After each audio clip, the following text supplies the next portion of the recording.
Continuamos entonces con Nietzsche y nos vamos a detener, o vamos a comenzar ahora a partir de la página 113, donde habla de la disgregación de la reforma, ¿no? Ya habíamos hecho algunas menciones precisamente a la cuestión de la reforma y en este sentido también a Lutero. Entonces aquí, digamos, lo que involucra tomar en cuenta es que, de acuerdo con Nietzsche, bajo los golpes de la reforma, esto que había prevalecido, o sea, la unidad católica, se va a deshacer, ¿no? Entonces, y lo que tendríamos que ver en ese sentido, también es a lo que va a apelar Nietzsche en este sentido, es por qué sería precisamente la reforma.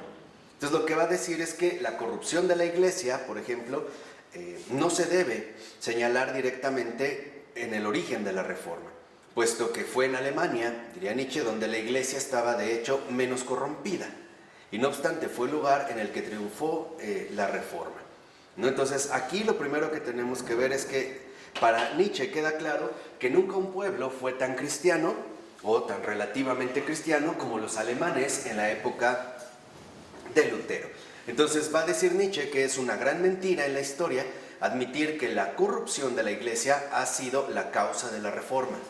Va a decir más bien que esta va a servir de pretexto y de ilusión por sí misma a ciertos agitadores. Entonces va a decir, bueno, había allí grandes necesidades cuya brutalidad exigía una envoltura espiritual. O sea, ya lo habíamos mencionado en una ocasión, cómo Nietzsche trata de ir poniendo al descubierto las fuerzas subterráneas, estas fuerzas ocultas que se manifiestan a través precisamente del desarrollo de la historia, ¿no? Entonces, a partir de esta cuestión, entonces va a decir Nietzsche, podemos ubicar el lugar de Lutero.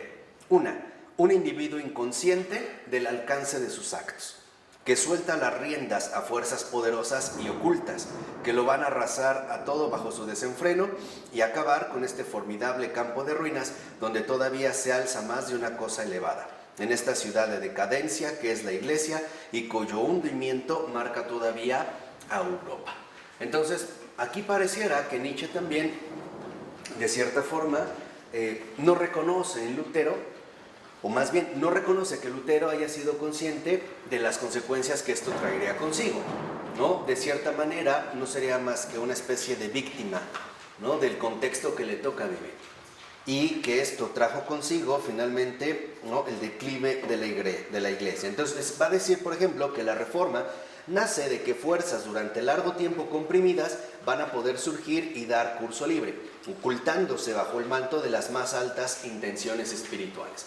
Entonces, aquí por lo menos Nietzsche nos da un señalamiento importante. Muchas veces, estas fuerzas que van tratando, ¿no?, de mover al mundo, para poder emerger, lo van a hacer a través de un ropaje espiritual. O sea, se van a presentar, en pocas palabras, como la opción espiritual para enmendar una determinada época, cuando en realidad las intenciones de fondo o los propósitos de fondo sean, en ese sentido, otros. Entonces va a decir, aparentemente religiosa y cristiana, la reforma no lo es. Al menos no lo es en sí misma, pero la ambigüedad que ella ilustra ofrece una imagen instructiva del dualismo cristiano en su versión moderna. ¿En qué consistiría, de acuerdo con Nietzsche, este dualismo cristiano? Uno, en el contenido de un discurso religioso.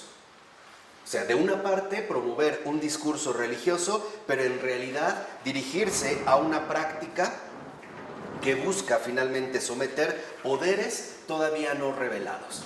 O sea, en pocas palabras, el ropaje discursivo que puede asumir un discurso precisamente de índole religioso y los verdaderos propósitos o prácticas hacia los cuales es que en este sentido se pretende dirigir.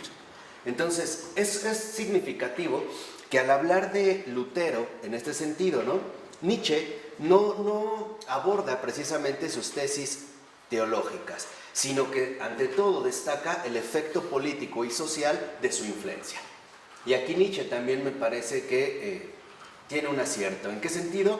En darnos cuenta que a partir de Lutero viene una serie de repercusiones que se van a notar sobre todo en el ámbito social, en el ámbito de la configuración social, y también en el ámbito de la política. O sea, con Lutero, si lo vemos bien, no se promueve tanto una cuestión de disputa dogmática, ¿no? No es la cuestión dogmática la que está de por medio, sino en este sentido la propia identidad de la vivencia religiosa, al menos de lo que podríamos llamar en ese sentido vivencia cristiana.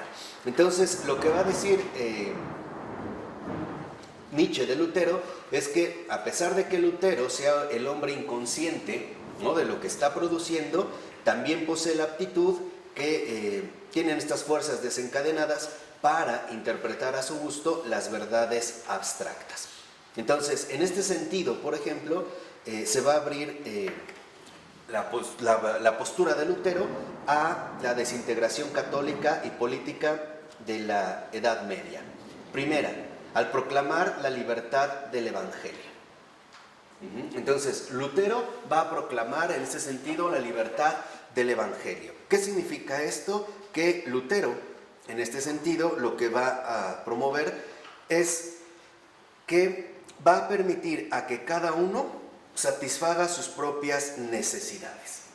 En pocas palabras, esto conllevaría, si Lutero proclama la libertad del Evangelio, entonces Lutero va a promover el rechazo de cualquier tipo de autoridad, al menos de una autoridad admitida.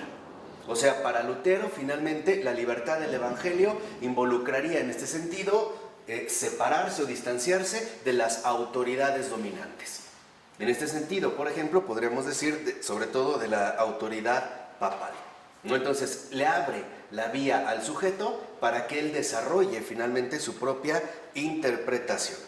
Y además, dice en la 114, más o menos a la mitad, un poco abajo, además, en este sentido, ¿no?, ofrece al mismo tiempo a los instintos más bajos las motivaciones más altas, o sea, el manto del Evangelio. Aquí también Nietzsche detecta que a los instintos más bajos, como podrían ser este afán de poder o este afán de dominación, se le pueden añadir las motivaciones más altas. O sea, suponiendo, o cuando nos hacen creer que esto se está llevando a cabo en pro de la libertad, por ejemplo, ¿no?, o en pro de la justicia, o etcétera, etcétera, etcétera. Entonces, habría que distinguir las intenciones, ¿no?, como lo mencionan aquí en el texto, los instintos más bajos de las motivaciones más altas. Por ello, pues, entonces, lo que podemos darnos cuenta es que Nietzsche señala algo muy, muy concreto, y es que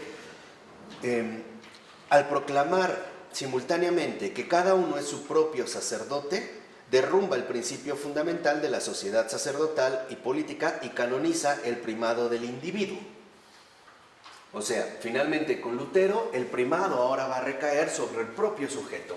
¿Quién va a ser la autoridad a la cual se le dé peso? Al propio sujeto.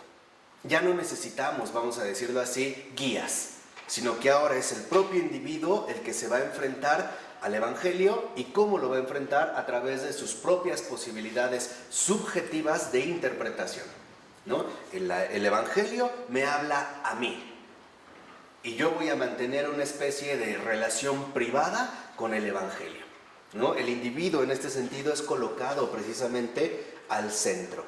Entonces va a decir también que en este sentido, por ejemplo, también se va a exaltar este primado del individuo en el ámbito político. ¿Por qué? Porque ahora esto involucrará que ya no solamente se va a rechazar la autoridad en términos religiosos, sino también la autoridad en términos políticos. ¿Qué significa? Que en efecto, a partir de Lutero, el sujeto empieza a adquirir un papel fundamental. Él es el sujeto es el que está llamado a configurar su propia realidad y por lo tanto a instaurar el mundo en el cual desea vivir. Y aquí Nietzsche tiene toda la razón. De hecho, pensadores posteriores ya a Nietzsche, en el pleno siglo XX, van a insistir, por ejemplo, en este aspecto. Entonces, lo que va a decir en este sentido es que, de alguna manera, Lutero lo que realiza es una expresión del odio abismal al hombre superior y al dominio del hombre superior, al menos como lo había concebido la Iglesia. ¿En qué sentido se da como este rechazo del hombre superior? Porque a partir precisamente de la Reforma, los ideales básicos de la vida superior, por ejemplo, de la vida contemplativa, ya no van a ser tenidos en cuenta. Ahora todo depende del orden casi, vamos a decirlo así, corriente y ordinario en el cual el ser humano se va a desarrollar. Entonces, todas las posibilidades de vida elevada o de vida superior, como podría ser la vida contemplativa o la vida religiosa bajo una cierta regla, van a ser despreciadas a favor precisamente del desarrollo subjetivo del hombre en el mundo. ¿Vamos? Entonces, si esto sigue así, lo que dice también Nietzsche es que esto no es otra cosa más que la impotencia de Lutero. ¿Impotencia de qué? Impotencia de no poder alcanzar el ideal criticado. O sea, finalmente, Lutero criticaría estas vidas superiores por su impotencia de alcanzar dichas vidas. Entonces, como para mí es algo inalcanzable, entonces lo que mejor puedo hacer es denigrarlo. O por decirlo así, ponerlo en este sentido fuera de juego, ¿no? Entonces, aquí Nietzsche, ¿no?, va haciendo alguna referencia justamente hacia la cuestión de la reforma encabezada en este sentido por Lutero. Entonces, en la 115, casi como al quinto renglón, dice Nietzsche: al entregar al sacerdote al comercio sexual con la mujer, le hace perder las 3/4 partes del respeto que el pueblo prodigaba al hombre excepcional, que por su misma presencia confirmaba la creencia popular en algo sobrenatural en el hombre, en el milagro, en el Dios redentor en el hombre. O sea, en este sentido podríamos decir, con el papel que otorga ahora Lutero al cristiano, y especialmente al sacerdote, dice el comercio sexual con la mujer, entonces lo desprestigia. ¿Por qué? Porque ahora resultaría que este pastor aparecería al mismo nivel que cualquier otro hombre.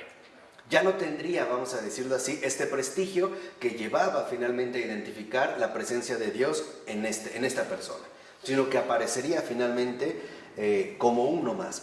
Dice, al mismo tiempo, ahora, al llevar a la mujer al sacerdocio, Lutero suprime la confesión oral y por esto destruye la función psicológica y social del confesor.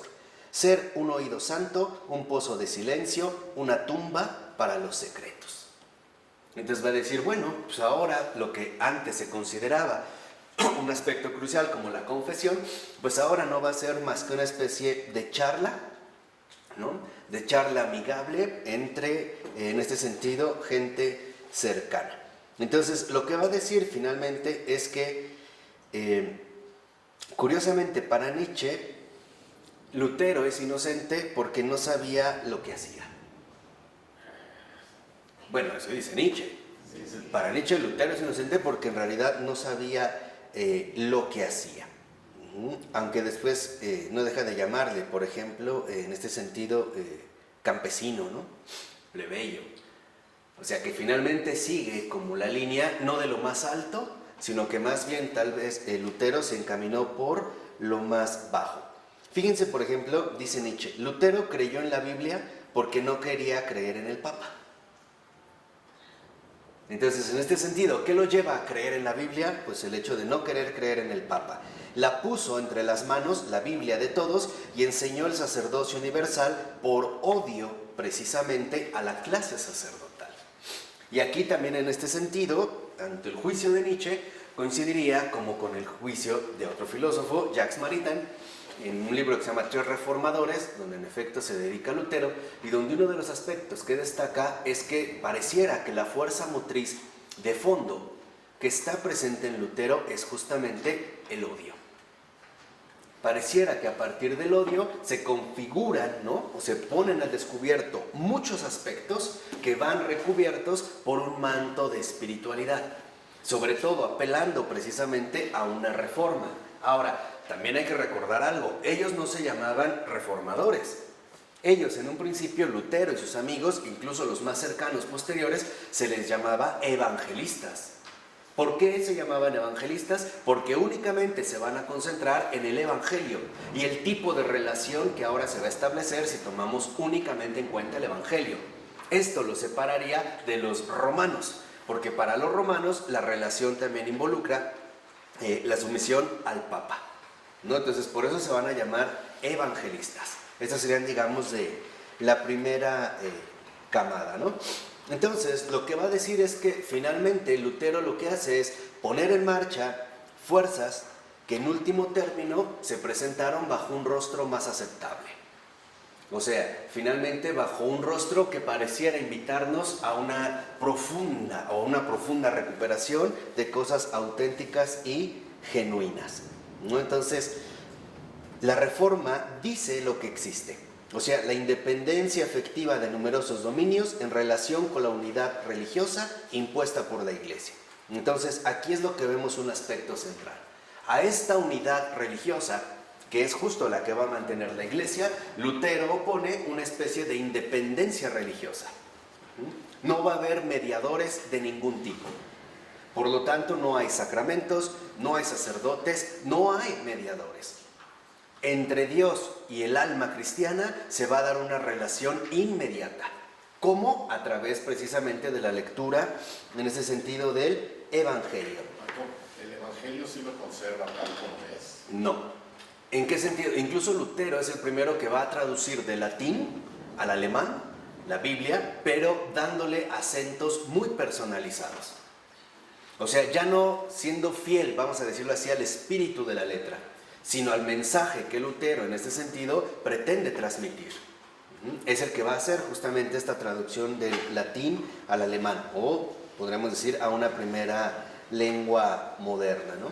Entonces va a decir que en este sentido lo que está proclamando Lutero es la autonomía del sujeto. No, ahorita. Es la autonomía del sujeto. ¿En qué sentido la autonomía del sujeto? En el hecho de volverlo una especie de ser desvinculado de todo aquello que lo rodea. Por ello no es casual que en efecto se considere de alguna manera a Lutero como el verdadero iniciador de la modernidad, o sea, de la exaltación de la subjetividad, de la exaltación de la individualidad. Entonces va a decir incluso en este sentido Nietzsche, ¿no?, que este fue el precio que tuvo que pagar para tener el derecho de vivir. Entonces lo que podemos ver en este sentido es que va a decir después Nietzsche que cuando esta situación se abre, o mejor dicho, da inicio con Lutero, entonces también se van a poner al descubierto la aparición de fuerzas que van a tratar ahora de rodear al sujeto individualizado que precisamente ahora carece de esta unidad que le daba la Iglesia. Por ejemplo, el dinero y la fuerza ahora sustituyen al dominio religioso. Y es verdad. No es casual que, por ejemplo, Max Weber, un sociólogo serio del siglo XX, escribiera un libro, La ética protestante y el auge del capitalismo. No está diciendo que el capitalismo brotó de la Reforma protestante. Lo que está diciendo es que a partir de la Reforma, en efecto, tal parece que se pusieron las condiciones para que el nuevo orden social que se iba a gestar, ante todo basado en una sociedad de mercado, fuera posible, ¿no? Desde, vamos a decirlo así, desde una perspectiva en ese sentido sociológica. Además va a decir que va a haber un cambio, y este cambio es fundamental.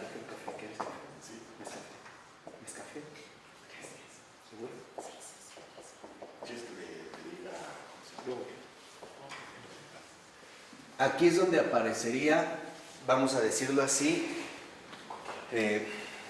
esta distinción fundamental. Dentro del ámbito de lo católico prevalece la Iglesia, pero con la Reforma, como esta unidad parece ser rechazada, entonces con la Reforma aparece otra figura distinta que es la noción del Estado. Va a aparecer en este sentido como el principio organizador de la realidad social. Como ya no se acepta la Iglesia, pues entonces ahora se va a reconocer en el Estado este poder de integración, ¿no? Ahí va a aparecer precisamente, dirá Nietzsche, uno de los nuevos ídolos, que en efecto ahora se va a dirigir al Estado. Entonces, si en la Iglesia se habla de comunidad, que obviamente es una comunidad que involucra tanto lo terrenal como lo espiritual, entonces en la perspectiva de la Reforma, la comunidad ahora va a dar paso a la configuración moderna de lo que llamamos sociedad. Este cambio es muy pertinente para que entendamos finalmente lo que estamos viviendo y podamos finalmente rastrear las raíces profundas en las cuales se va a gestar el acontecimiento presente que llamamos modernidad y que forma parte de nuestra realidad actual. Entonces, si por ejemplo en la iglesia la comunidad, ¿no?, sobresale en este sentido bajo una unidad, pues ahora, dentro de la perspectiva de la reforma, como no hay una iglesia, es el Estado el único capaz de garantizar esta unificación social y por lo tanto ahora se va a tratar de organizar de la mejor manera la sociedad. Entonces, van a haber básicamente dos criterios fundamentales que dominen a esta nueva aparición del ámbito social. Primero, la administración. Y dos, la productividad. Fíjense, porque ahorita estamos en un avance sociológico. ¿Qué ocurrió? Que si antes en la iglesia, dentro de esta comunidad, destaca ante todo la vida contemplativa, o sea, la vida religiosa como el ideal ascético por excelencia de mayor altura, entonces, para la perspectiva protestante, a partir de la Reforma, esta comunidad, que ahora es sustituida por una noción de sociedad secular, o sea, finalmente desligada del ámbito religioso, ya no da cabida a la vida contemplativa, sino que ahora va a dar cabida a la vida de la productividad. Entonces, esta productividad se va a ver precisamente, ¿no?, señalada a través, por ejemplo, del trabajo. Entonces, como no hay formas de vida superiores, pues ahora se van a tratar de instaurar las formas de vida socialmente sobresalientes. Ejemplo, aquellos que destacan por su productividad, por su laboriosidad, por ser trabajadores.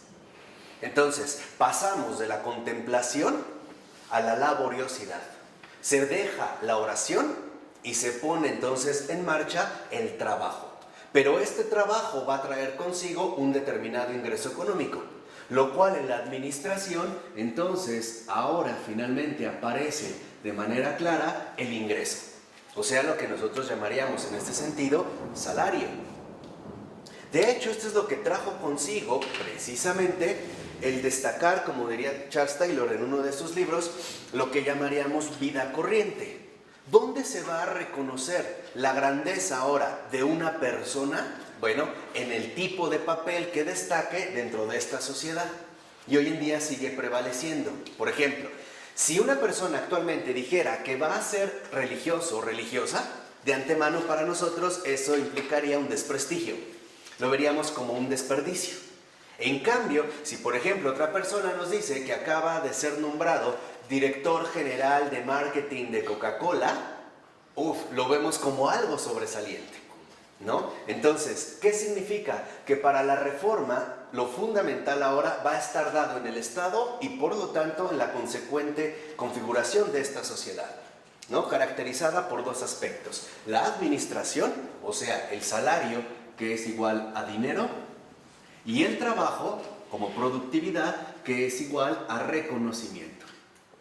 De hecho, a partir de aquí, se empezarán a promover, por ejemplo, la aparición de las llamadas profesiones. ¿Quieres ser alguien en tu vida? Estudia y trabaja y destaca socialmente. Entonces, si alguien decide, como un servidor, ser filósofo, pues es un desperdicio social, ¿no? No tiene ningún papel dentro de esta realidad moderna del Estado, mientras que para lo católico, la Iglesia, dentro de esta comunidad, la vida contemplativa involucraba la grandeza de la persona, o sea, finalmente la grandeza espiritual a la que está llamada cualquier alma, ¿no? O sea, ¿qué quiere decir? Que hay un paso finalmente que se da, y es, al romper con la Iglesia, entonces este tipo de movimiento se compromete con el Estado. Y al romper con la comunidad, entonces ahora el compromiso fundamental va a estar dirigido precisamente hacia la sociedad. De aquí podemos entender el surgimiento de desvaríos quizá mucho más radicales como el puritanismo. Para el puritano, lo fundamental es cómo vamos a aparecer ante la sociedad. ¿Por qué? Porque en la productividad, finalmente en la reforma, el dinero y el reconocimiento son formas de presentación en el mundo.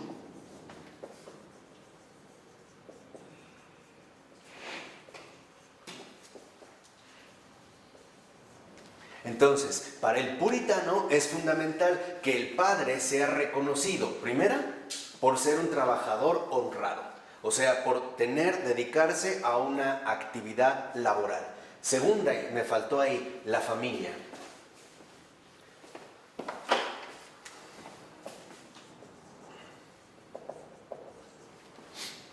¿Qué significa esto? Que la familia va a ser precisamente el modo en el cual se va a presentar el respeto social de esta persona. El hombre está llamado entonces en el mundo a trabajar, a tener hijos, trabajar y mantenerlos. Y por lo tanto, dar un buen ejemplo social. Entonces, para el puritano lo fundamental es que el papá trabaje, que sus hijos sean educados y que él gane lo suficiente como para poderles dar un nivel de vida bueno. ¿Vamos? Entonces, ¿qué quiere decir? Que aquí la forma de vida ha cambiado con respecto a la forma de vida que aquí se daba. Aquí, se da una básica inversión de valores. Porque mientras aquí, por ejemplo, en la vida contemplativa, la pobreza de todo tipo juega un papel fundamental, aquí ya no. Porque aquí el énfasis está dado al salario, finalmente a la volatilidad del dinero.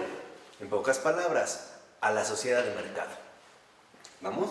Y esto viene surgiendo desde el siglo XVI. Tomará forma en el XVIII, en el XVII, consistencia en el XVIII, definitividad en el XIX y exageración en el XX. ¿No? Así sería como el recorrido, pero es este paso hacia el que se dirige. ¿Por qué mencionamos nada más como este breve esquema? Porque a partir de Lutero, que esto es lo que se genera, este es el aspecto que Nietzsche va a criticar. Este es, el aspecto en el cual Nietzsche, en este sentido, se va a concentrar. Entonces, va a decir, en este sentido, Nietzsche va a decir, todos los movimientos espirituales les tienen éxito cuando tienen por consecuencia que los ricos pueden esperar robar más y los pobres economizar. Esta es la razón por la que progresó tanto, por ejemplo, la Reforma alemana. Dicho de otra manera, si aquí en la iglesia, dentro de esta comunidad, lo fundamental es la gracia, aquí lo fundamental es la economía.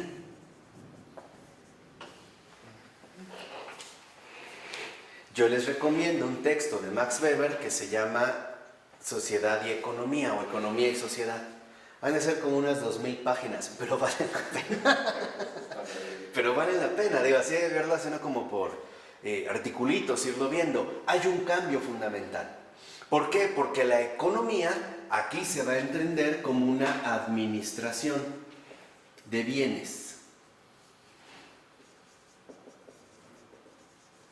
Obviamente, de bienes terrenales.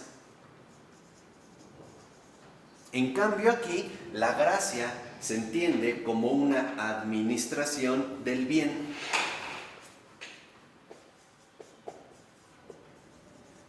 O sea, como una administración, una verdadera economía en el sentido de esta cuestión distributiva de la gracia de la salvación.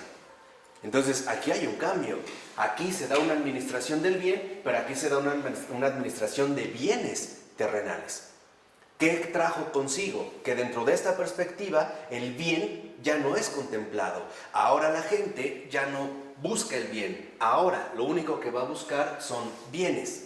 De tal manera que si dentro de esta visión económica, ¿no?, el economizar, que es justo lo que está mencionando Nietzsche, la gente se concentra en bienes, incluso para obtener estos bienes, pongamos una casa, un coche, etcétera, será capaz de atentar contra el propio bien. ¿A través de qué? De la corrupción, el asesinato, etcétera, etcétera, etcétera. Entonces, aquí se abren, es un poco, creo, las fuerzas de las que habla Nietzsche, que se abren a partir de este momento. Entonces, va a decir en este sentido que, pero como ha sido utilizado el cristianismo de 100 maneras para hacer que den vuelta los molinos de los poderes políticos, poco a poco se ha corrompido hasta la médula. Se ha hecho hipócrita y embustero y ha degenerado hasta llegar a estar en contradicción con su fin originario. Su última aventura, la Reforma alemana, no hubiera durado lo que una pajuela que se quema, si no hubiera encontrado nueva fuerza y nuevos alientos en las luchas seculares de los estados. En pocas palabras, ¿por qué la Reforma tuvo, en último término, tantas repercusiones para la configuración del mundo actual? Porque se convirtió, en última instancia, en un acontecimiento político. Y esta es la fuerza que tuvo. Porque ya no se detuvo, precisamente, en las cuestiones meramente dogmáticas. No son cuestiones teológicas las que están en cuestión. No es esto. Lo que ahora está en cuestión es un nuevo modo de configuración de la realidad humana. ¿Vamos? Y esto es finalmente, ¿no?, lo que permitió, en este sentido, el gran auge que va a tomar justamente la Reforma. Estoy en la 117. ¿No? Sí, resumiendo. Entonces dice, por ejemplo, en la práctica, los reformadores, y entre ellos Nietzsche cita a Lutero, son tan partidarios de Maquiavelo como de cualquier inmoralista tirano, como por ejemplo lo ilustra la revuelta de los campesinos en la que vive Lutero. Este enemigo frenético de los campesinos, que ordenaba aniquilarlos como perros rabiosos y gritaba a los príncipes que se podían ganar el cielo degollando y destripando a este ganado. Entonces, ojo, mientras que aquí, dentro de esta visión económica, aparecen las figuras de los tiranos, que incluso se manifestarán como los grandes defensores de los bienes, entiéndase, terrenales, de los hombres. Lo que Nietzsche incluso iba a destacar en este sentido es que aquí también aparece una tiranía, aunque para Nietzsche sería la tiranía de los débiles. O sea, la opresión que no permite que surjan estos superhombres, ¿no? Estos hombres de una voluntad, vamos a decirlo así, superior. Entonces, en este cambio sociológico, de hecho, se encuentra dada la raíz de lo que estamos viviendo actualmente, justo en este sentido. Por ello va a decir Nietzsche que estos grandes acontecimientos históricos, por ejemplo la Reforma, no son encabezados por un individuo solitario, por ejemplo por Lutero, sino que involucra a todo un grupo social que en último término se ve arrastrado por la iniciativa de uno.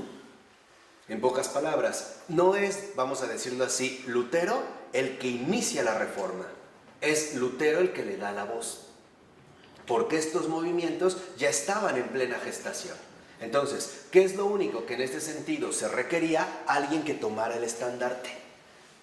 Por eso va a decir Nietzsche. ¿Eso es cierto? Sí. ¿Sí? ¿En qué sentido sí es cierto? En el sentido de que en el mundo están en juego muchísimas fuerzas. Y dentro de estas fuerzas, a veces el poder encauzar, ¿no?, o darle forma o un adecuado recorrido a estas condiciones que se están gestando, se requiere hacerlo a través de determinados líderes. Hay personas que están llamadas a encabezar estos movimientos, pero aquí es donde entra una batalla mucho más radical.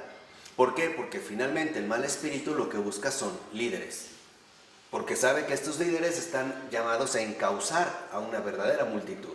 Entonces, el mal espíritu se va a considerar en ese líder, porque sabe que si pierde a este líder, con este se pierden todos los que estaban llamados a seguirlo.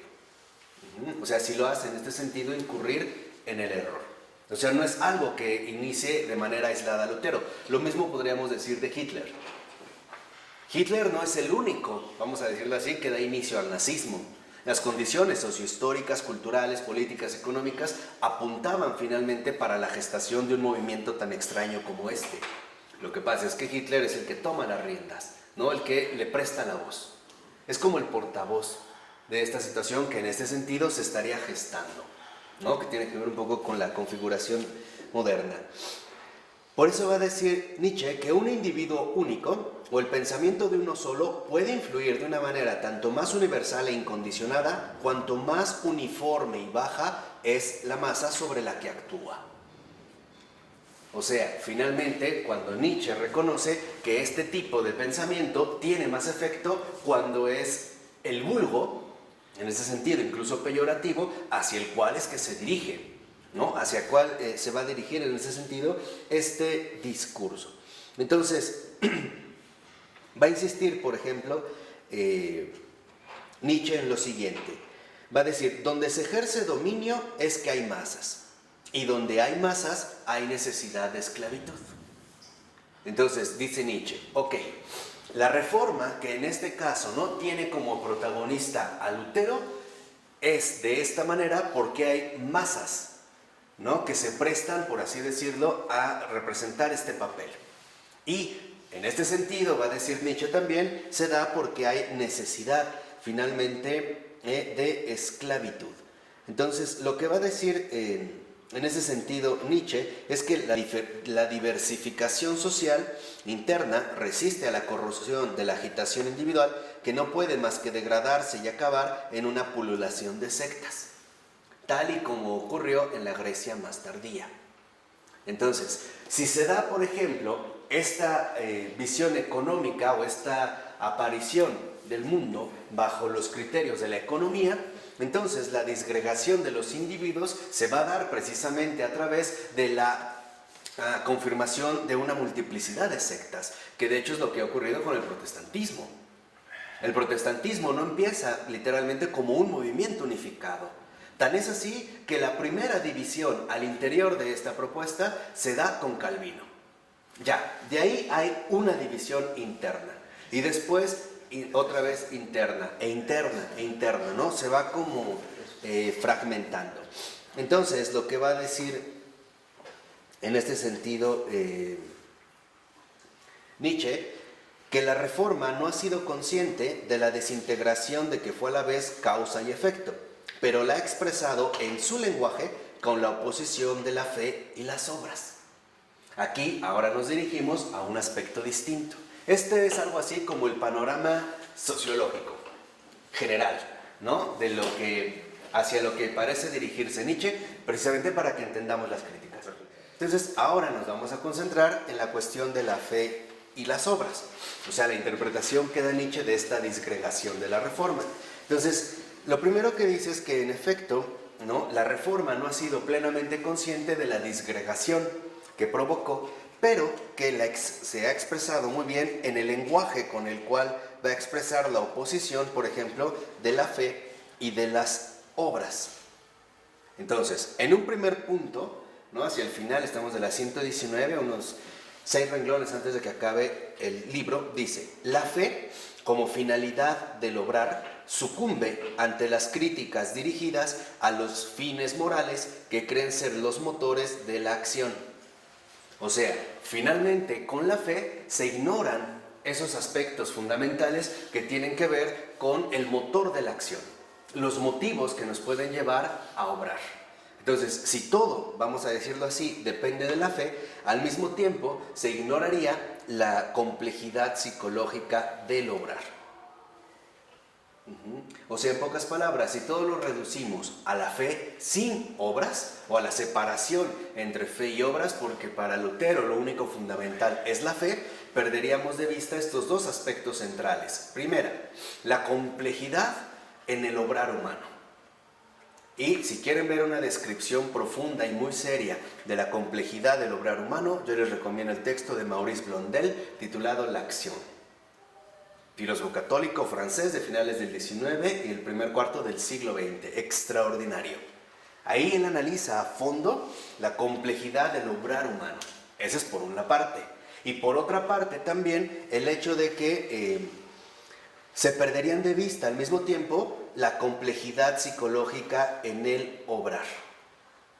¿Por qué? Porque en efecto, incluso la creencia se ve envuelta en una complejidad psicológica que en último término estará vinculada con la propia complejidad del obrar. Entonces, lo que debemos finalmente reconocer es que aun cuando se habla de fe, no podemos hacerlo de manera ingenua. O sea, como si la fe fuera la supresión de la realidad compleja del ser humano. No, la fe también involucra una encarnación en la propia problematicidad humana. En este sentido, dándonos cuenta de la complejidad honda que hay en las cuestiones del obrar, del actuar y también las implicaciones psicológicas que conlleva a veces también la adopción o el mantenimiento de una determinada creencia. E incluso deberíamos agregar las cargas afectivas que de alguna manera afectan a favor o en contra de nuestra propia realidad de fe. Entonces, suponer que la fe es algo independiente por sí misma es ignorar que la fe se da en una persona. Y esta persona es una situación sumamente compleja de indagar. Entonces, al hablar de la fe, deberíamos hablar de toda la problematicidad que conlleva precisamente la adquisición, la permanencia y el perfeccionamiento de esto que llamamos fe, que es finalmente el mantenerse en este sentido en el obrar. Ahora dice en la 120, más o menos a la mitad, el obrar revela la moralidad o la inmoralidad del acto, mientras que la intención o el saber del acto es siempre inocente del acto efectivamente puesto, porque de la intención al acto se interpone el mecanismo sutil del que habla Aurora, que es este texto de Nietzsche, y que el saber no puede presuponer. O sea, también reconocer que en este sentido no podemos como separar de manera tan tajante la intención, que sería nuestro saber con respecto al obrar, y el obrar mismo. Hay intenciones que pueden estar condicionadas por múltiples factores, aunque nuestro saber, al menos en un principio, nos quisiera mostrar algo diferente a lo que es. Por eso dice, por consiguiente, privilegiar el saber como Sócrates o la fe como Lutero acaba en una inversión monstruosa, dividiendo al hombre de sí mismo. La valoración indebida de la racionalidad cubre la tiranía de lo irracional, puesto que la impotencia de la intención no puede más que avalar las fuerzas que se despliegan sin ella. O sea, finalmente, si nosotros terminamos polarizando fe y obras, terminamos desgarrando al hombre mismo. Terminamos finalmente, dividiéndolo en un dualismo que de hecho sería prácticamente inaceptable. Aquí me parece que sí es importante darnos cuenta cómo la realidad cristiana involucra una profunda integridad. O sea, reconocer la integridad, por muy problemática que sea, de la realidad humana. Tanto para la recepción de la fe como para el incremento en la fe. E incluso, vamos a decirlo así, para su progresivo crecimiento dentro de la fe. Entonces, si esto se da así y se lleva a este dualismo, entonces va a decir que en este desplazamiento ahora se pone al descubierto la cuestión de la existencia del cristiano, en cuanto pretende vivirse bajo la autoridad de la fe. Por ejemplo, dice Nietzsche, se ha hablado siempre de la fe, pero se ha obrado tan solo por instinto. Entonces va a decir Nietzsche, claro, la fe, en este sentido, se puede manejar a un nivel de discurso, pero en realidad aquello que en último término nos conduce a la acción son precisamente los instintos. No otro tipo de cuestiones que nos condicionarían de alguna manera. Por eso dice Nietzsche, el cristiano, lo que desde hace 2 milenios se llama un cristiano, es meramente un automalentendido psicológico. Miradas las cosas con mayor exactitud, en él han dominado, a pesar de toda fe, meramente los instintos. ¿Y qué instintos? En todos los tiempos, por ejemplo en Lutero, la fe ha sido únicamente un manto, un pretexto, una cortina, tras la cual los instintos jugaban su juego, una inteligente ceguera acerca del dominio de ciertos instintos. O sea, para Nietzsche, y por ello no es casual que de cierta manera se le emparentara de algún modo con Freud, hay algo que opera más allá de la racionalidad pensante. Hay algo que escaparía finalmente, a el dominio racional del hombre. Y por lo tanto, incluso el hombre mismo ni siquiera tendría una claridad absoluta sobre o acerca de su propio obrar. Y cuando dicen, yo estoy más allá del bien y del mal, ¿a qué se refiere? A que en efecto ya no está condicionado por este tipo de limitaciones, ni malos entendidos. Acuérdense que para Nietzsche el estar más allá del bien y del mal significa estar en este mundo que aún está por ser creado. No es el mundo existente, que incluso ya no se mueve bajo las propias categorías a las que estamos habituados, o a las que en este sentido estaríamos ya nosotros acostumbrados. Entonces, para Nietzsche, en último término, sería fundamental reconocer el papel que juegan los instintos. ¿Qué sería en este sentido un instinto para Nietzsche? Una fuerza profunda que estaría más allá del poder racional del ser humano que obra. Impulso.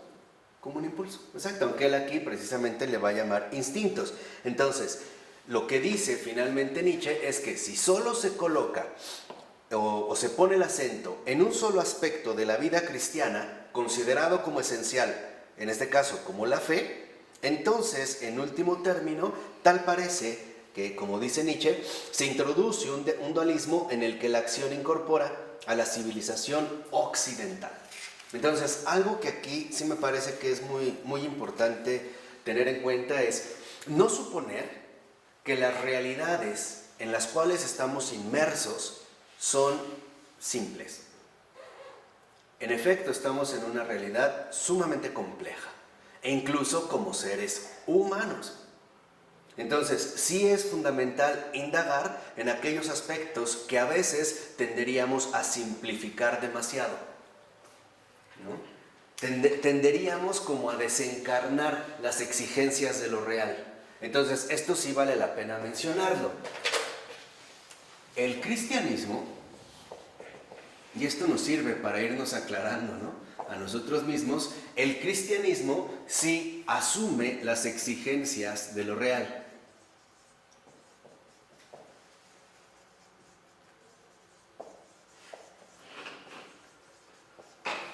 Por ejemplo, a veces sí podemos incurrir en una especie de cristianismo ingenuo cuando le decimos a otra persona, no, es que no te preocupes, tú ten fe. Pero ¿qué tal si la posibilidad de adquirir esta actitud o mantener esta postura me la rompieron por una o varias circunstancias? No es tan sencillo, finalmente creo que ese es aquí el punto central, que nos demos cuenta que no es tan sencillo hablar de la fe. Lo que podemos hacer no es hablar de la fe, sino más bien compartir nuestras experiencias de fe. O sea, que la fe no se reduzca a un discurso, sino que sea finalmente el testimonio de una experiencia viva. Entonces, si asume las exigencias de lo real, significa que el cristianismo, en último término, es una experiencia viva.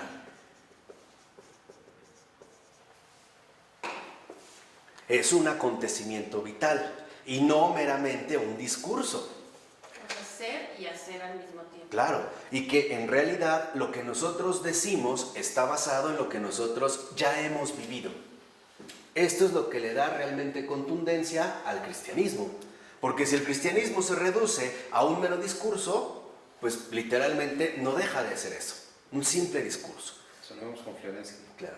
Entonces, La fe sin obras es fe muerta. exacto, o sea, lo que tenemos que darnos cuenta es que en efecto, para que nosotros realmente podamos hablar de lo cristiano, primero tenemos que vivirlo. Y esta vivencia no nos aclara todo. Necesitamos asimilar las propias vivencias que el Señor nos va concediendo. Y esto lleva tiempo. No es lo que el Señor, acuérdense algo que nos enseñó muy bien Pavel Florensky. Todo lo que viene de Dios requiere tiempo para ser asimilado.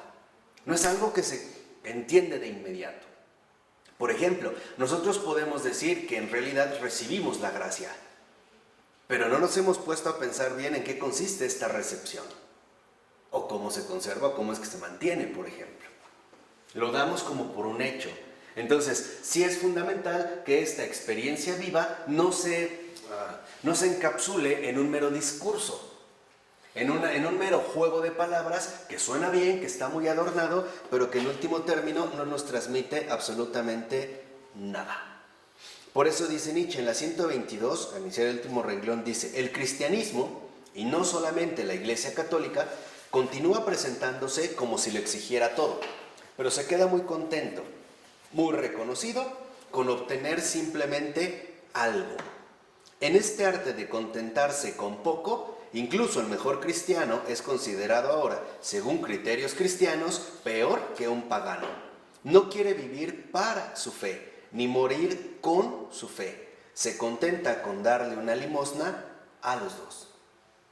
¿Qué quiere decir?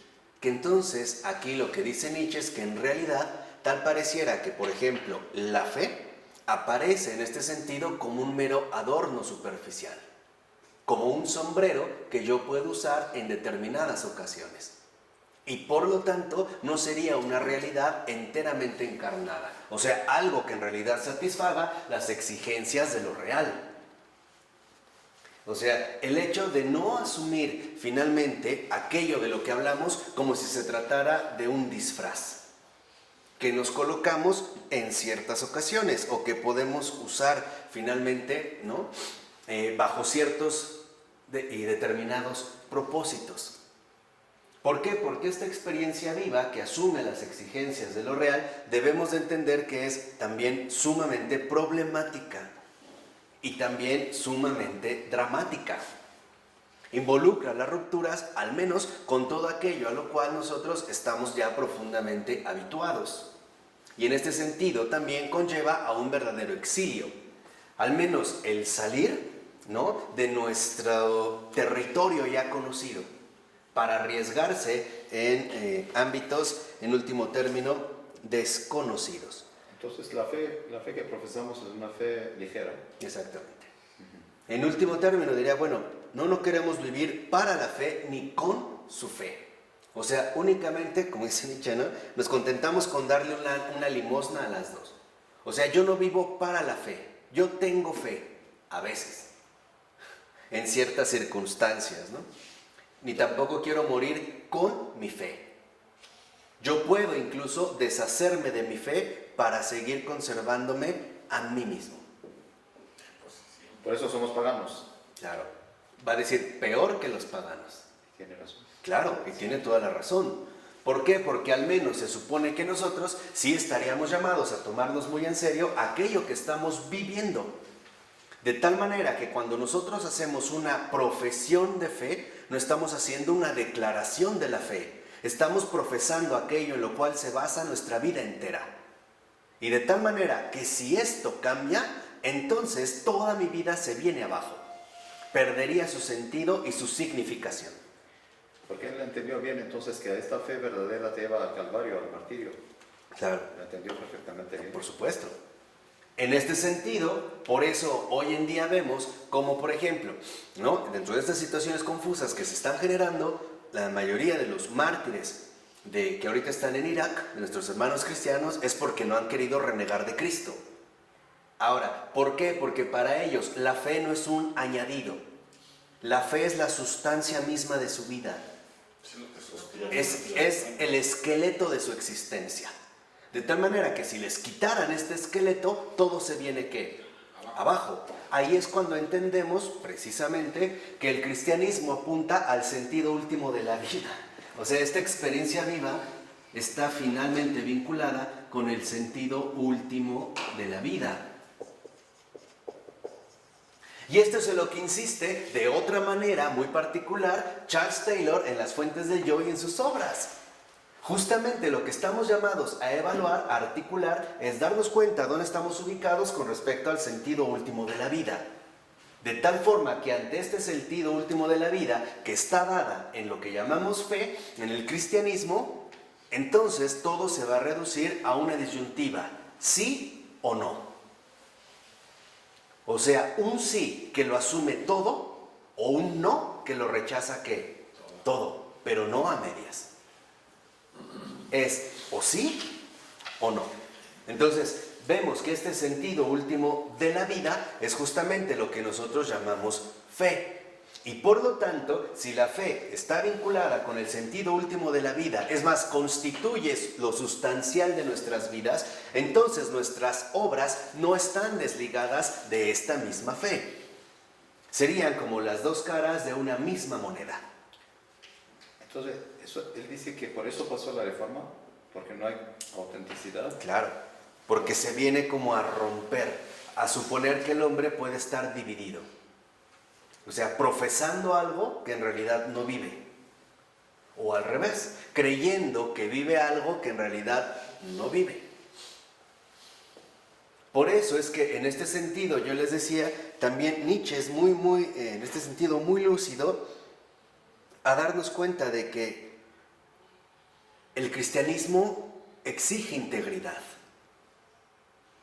Si no, es algo despreciable. Exige integridad. Por eso yo les he insistido hasta el cansancio, ser cristiano no es un juego. De verdad, no es un juego. Es una responsabilidad enorme, porque no sabemos todo lo que conlleva. Fíjense, por ejemplo, en el último cuestionamiento dice, ¿de dónde viene que en el cristianismo el hombre pretenda alcanzar el sentido de su vida, repudiando como inesencial toda una parte distinta de su vida? O sea, dividiéndose a sí mismo en dos cosas distintas. Como si, por ejemplo, y este del como si es algo muy especial de Nietzsche, como si, por ejemplo, si realmente yo asumo esta experiencia viva, el sentido último de la vida, que no es otra cosa más que la experiencia concreta de Dios, pudiera yo dejar a Dios fuera de mi propia realidad, utilizándolo como un ornamento para las situaciones complicadas. O sea, suponiendo que la fe, como les dije, es algo así como un sombrero de ocasión o como un paraguas para cuando llueve. O sea, como alguien que únicamente aparece en los casos de necesidad. Y no como aquello que en efecto es más importante que mi propia existencia. Por eso es que tiene sentido el martirio. Porque el verdadero mártir no entrega su vida, confirma aquello que lo mantenía. Está más allá de nuestra propia comprensión habitual. No es el que dice, yo doy mi vida. Es aquel que precisamente lo que manifiesta es que confirma aquello que sostiene su vida. Por eso no tiene miedo de perderla. Porque sabe que en realidad él no está entregando nada. Él está reconociendo quién es el que lo sostiene.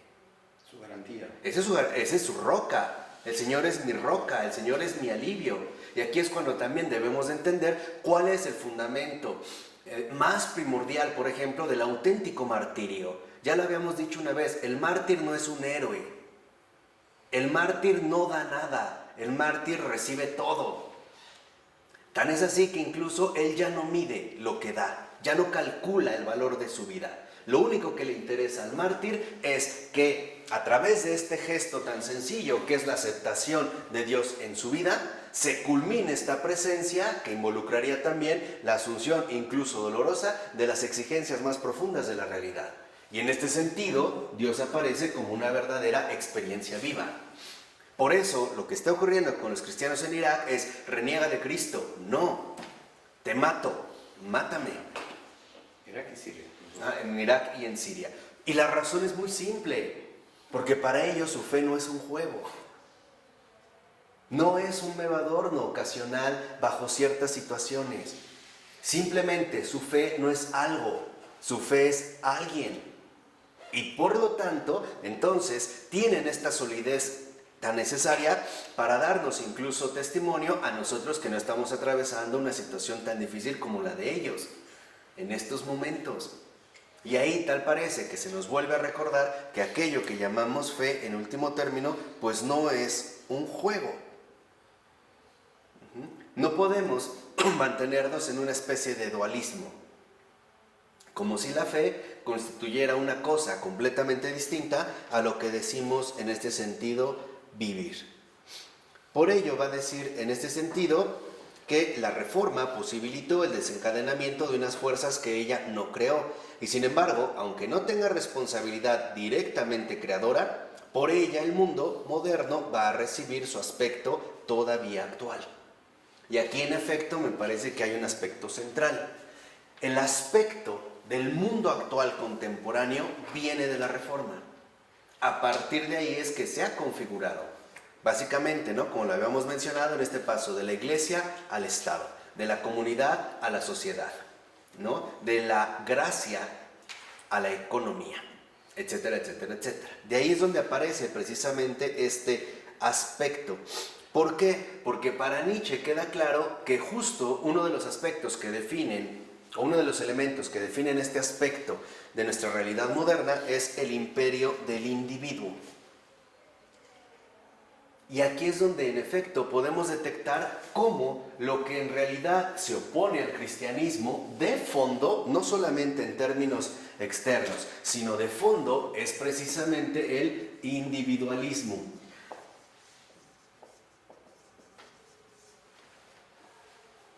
Y esto lo podríamos mostrar de maneras muy sencillas. ¿Cómo puedo yo suponer que mantengo una relación directa con el Evangelio sin nadie más cuando alguien más al menos me enseñó a leer? Alguien me enseñó a hablar. Alguien me enseñó a estudiar. Alguien escribió el Evangelio. Alguien escribió el Evangelio. O sea, no es algo que en lo cual yo puedo aparecer de manera aislada o desvinculada. Incluso para leer el Evangelio, alguien lo escribió, alguien me enseñó a leer, de alguien más yo recibí estas posibilidades. No es algo que en realidad sea coherente ni siquiera con nuestra propia realidad humana. Entonces, el individualismo de fondo pretende precisamente en este sentido llevarnos a una especie de supresión o eliminación de las jerarquías. O sea, el individualismo es falta de reconocimiento.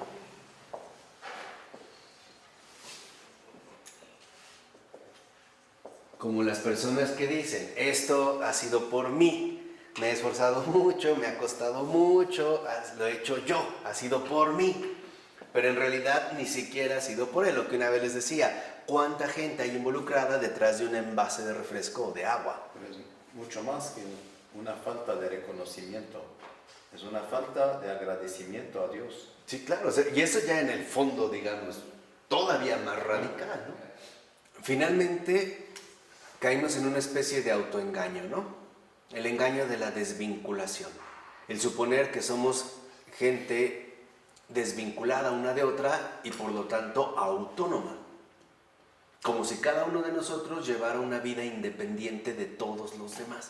Sí, pues seríamos náufragos en una isla cada quien, Sí. su propia islita, ¿no? Claro, o sea, seríamos en este sentido precisamente como átomos aislados unos de otros. Por eso no es casual que Nietzsche en ese sentido también habla de una revolución atomista, como un átomo, como una unidad plenamente válida para sí misma y en función de sí misma.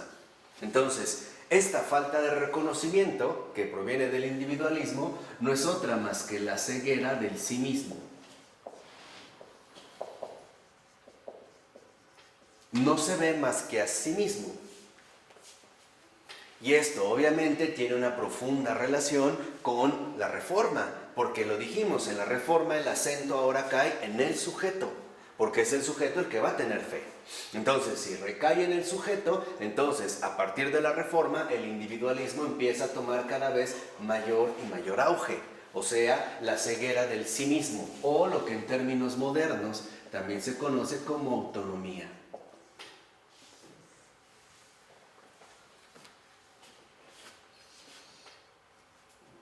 Esto finalmente, ¿a qué va a dirigir? A una especie de repudio o rechazo por todo aquello que nos suene a jerarquías. O sea, a todo se dirige al rechazo tajante de todo aquello que me pueda sonar o oler a obediencia. Nuestra cultura es una cultura que detesta la obediencia. Va directamente contra la obediencia. E incluso, exacto, esta ceguera del sí mismo, la autonomía, es ausencia de toda autoridad.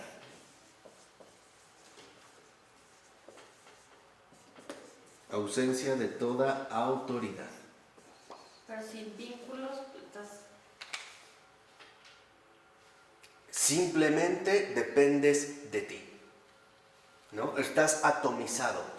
Estás en esta revolución literalmente atómica, donde aparecen átomos desvinculados que ya no reconocen y mucho menos aceptan cualquier tipo de sujeción o cualquier tipo, vamos a decirlo así, de sumisión. Todo lo que suene a jerarquía, todo lo que suene a cuestiones de superioridad, hoy en día nos resultan sumamente rechazables, porque lo vemos como una determinada imposición. Entonces, si pusieran atención a lo que dijimos antes, la única manera de poder solventar la falta de autoridad es a través, por ejemplo, de una determinada compensación. Entonces, por ejemplo, yo hago esto no por obediencia, lo hago porque me pagas. Ahí entonces los criterios se han cambiado por completo. Ese es el aspecto del mundo contemporáneo.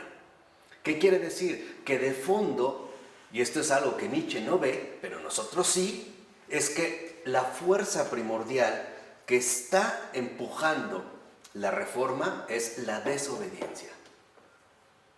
Y esto es muy grave. ¿Por qué? Porque simple y sencillamente ustedes recuerden algo.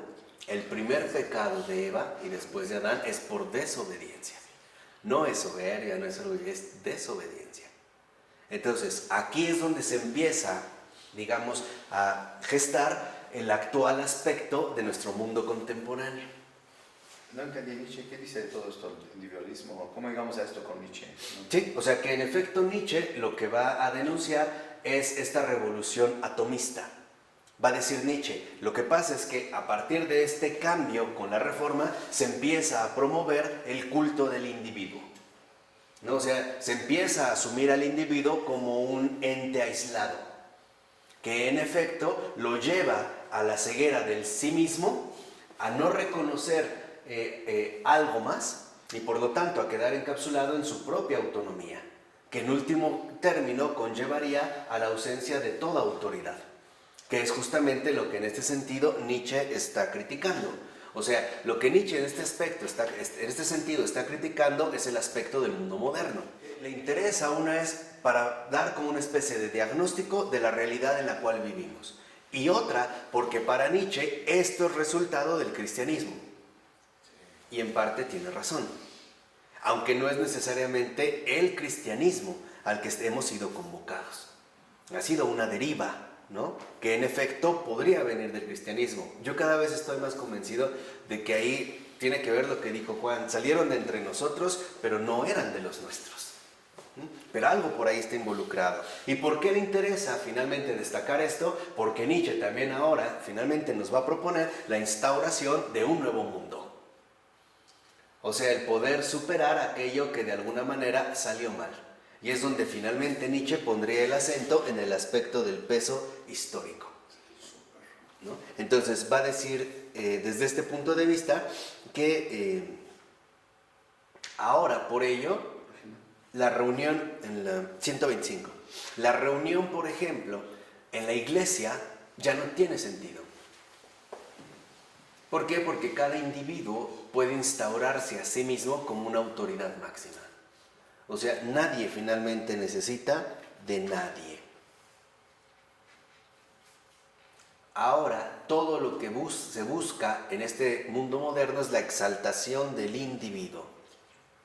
Y todo lo que no exalta al individuo ya no es en este sentido aceptado, ¿no? Todo aquello que no destaque o que no exalte al individuo o que no fomente el individualismo, simple y sencillamente no es ya tomado en cuenta. Por eso va a decir en la 126 que la exaltación del individuo sirve de cobertura a la extensión y al dominio de fuerzas oscuras, que ya nadie en adelante puede sujetar. ¿Cuáles son? La fuerza del dinero, la fuerza de las nacionalidades que se exasperan en oposiciones que nada puede reducir, y finalmente la de los estados, en tanto que defienden su supervivencia individual, que es en gran medida lo que hoy en día estamos viendo en Medio Oriente. La supervivencia de estos estados que quieren conservarse dentro de sus propios territorios concebidos como grandes individuos o como individuos geográficos, ¿no? Determinados por ciertas limitaciones. E incluso aunque a veces esto implicaría el desbordamiento de mis propias fronteras, ¿no? O sea, finalmente la adquisición de un mayor territorio. Ahora, aquí Dios es el centro, aquí el hombre es el centro. claro. Esa es la única diferencia. Pero incluso ya aquí ni siquiera es que el hombre es el centro, sino que ahora en el centro se han puesto fuerzas oscuras, que es lo que está más de fondo. O sea, Nietzsche en este sentido detecta que el individualismo en cuanto tal pareciera que en un primer momento, ¿no?, colocaría en el centro al hombre, Pero no, porque la ausencia de toda autoridad, entonces ahora nos va a dirigir al sometimiento de determinadas fuerzas oscuras. Una de ellas, como dice Nietzsche, es, por ejemplo, la fuerza del dinero, la fuerza de las nacionalidades y la fuerza de los estados. O sea, las fuerzas de todos los mecanismos que hoy rigen, por ejemplo, la organización social de los seres humanos. Y es verdad. Hoy cuando se habla, por ejemplo, de que el Estado, se está hablando de estas fuerzas oscuras que nos resulta a veces muy complicado de poder detectar. Hay algo en particular que hoy en día mueve y ya no es el hombre. Por ejemplo, los intereses económicos han tomado tal protagonismo dentro de la organización social de los seres humanos que incluso son capaces estos intereses económicos de fomentar los crímenes más atroces. Las guerras. Por no hablar en este caso de las guerras.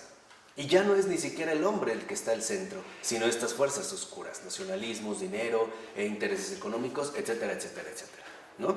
Hacia allá se va a dirigir.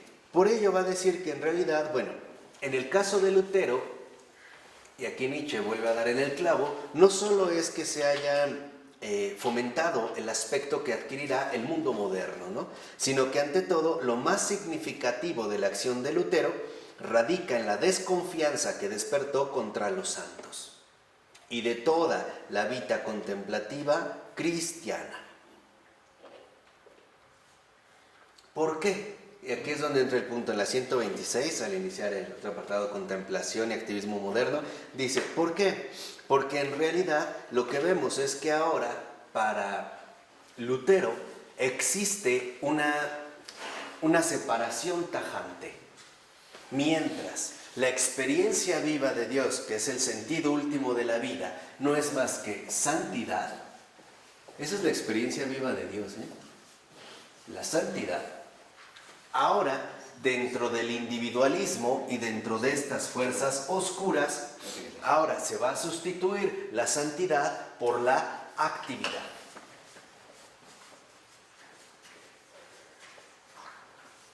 Que es otro de los rasgos que en efecto Nietzsche va a denunciar. Va a decir, claro, en el mundo moderno la santidad ya no es una opción. Porque ahora, precisamente, dentro de este mundo configurado por fuerzas oscuras como los nacionalismos, el dinero, intereses económicos, etc., lo único hacia lo cual se le va a dar precisamente prioridad es a la actividad. Acuérdense cuando hablamos hace un momento de la productividad y de la administración. Entonces, ¿cómo se va a poder demostrar la actividad? Pues en el modo en el cual tú destaques dentro de esta misma configuración social. ¿A partir de qué, por ejemplo, se verá esta actividad? A partir de lo que el hombre es capaz de poner en marcha. Por ejemplo, negocios. Entonces, los negocios, en ese sentido moderno, se verían como el modo en el cual la actividad pretende sustituir justamente a la santidad. Entonces, hoy, a partir de Lutero, los hombres santos no productivos son sospechosos. En cambio, los hombres productivos, ellos sí van a ser tomados en cuenta. Entonces, santidad ahora es dejada de lado y se pretende sustituir más bien por la noción moderna de actividad. Este es uno de los rasgos que ha llevado precisamente al desprecio actual de las humanidades. Por ejemplo, un filósofo se ve como un verdadero bueno para nada y un inútil. Si un joven de repente llegara con sus padres y les dijera, voy a estudiar filosofía, lo primero es que lo manden al carajo, fácilmente. Y que le digan que no porque se va a morir de hambre, de que va a vivir, no va a haber trabajo, porque estamos precisamente pensando en términos de ¿qué? De actividad. Y por lo tanto, en términos también de protagonismo.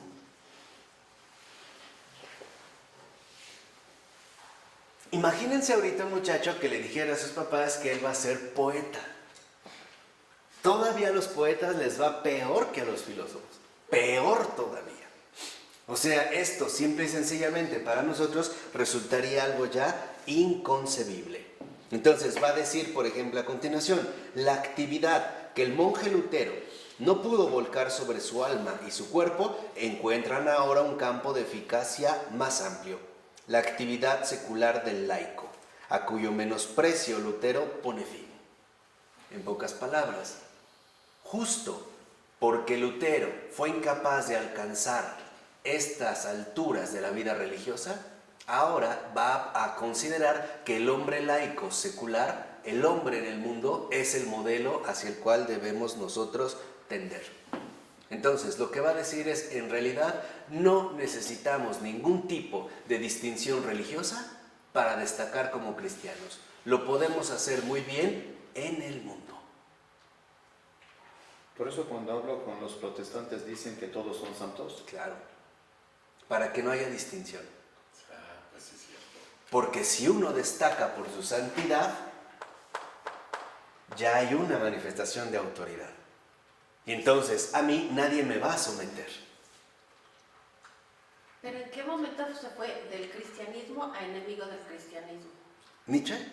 Es que en realidad nunca fue así un verdadero amigo. Por eso les decía que Nietzsche es un caso muy particular, porque Nietzsche dejó mucha luz regada, muchísima luz regada, pero también combinada de mucha tontería. Eso también es cierto, o sea, hay que ir, ¿no? Les decía, como con cuidado. Hay algo que sí me parece muy particular, y es que en el caso quizá de Nietzsche faltó, digamos, él trató de asumir esta postura que era un sí a otra cosa, que no sea el cristianismo, y tratar, ¿no?, de llevarlo, costara lo que costara. Y esto finalmente para Nietzsche involucraba un confrontamiento directo con el mundo en el cual él está viviendo. Ahora, para Nietzsche este mundo no era más que resultado del cristianismo. Nosotros sabemos en gran medida que no es así, que más bien el mundo como tal, este mundo que nosotros también rechazamos, no es más que el resultado de la ausencia del cristianismo. Porque en último término, cristianismo es santidad. Si no es esto, es un fraude, ¿no? En los aspectos en los que lo hemos mencionado. ¿Nos puedes dar un resumen hasta ahorita cuáles son las aportaciones, según Nietzsche, las aportaciones positivas de Lutero y las negativas? O sea, para Nietzsche, las aportaciones negativas de Lutero es haber anulado las formas de vida superiores, que en este caso estaban profundamente vinculadas con las formas de vida contemplativas, es decir, religiosas, y haber finalmente rebajado la grandeza humana a las actividades económicas más ordinarias.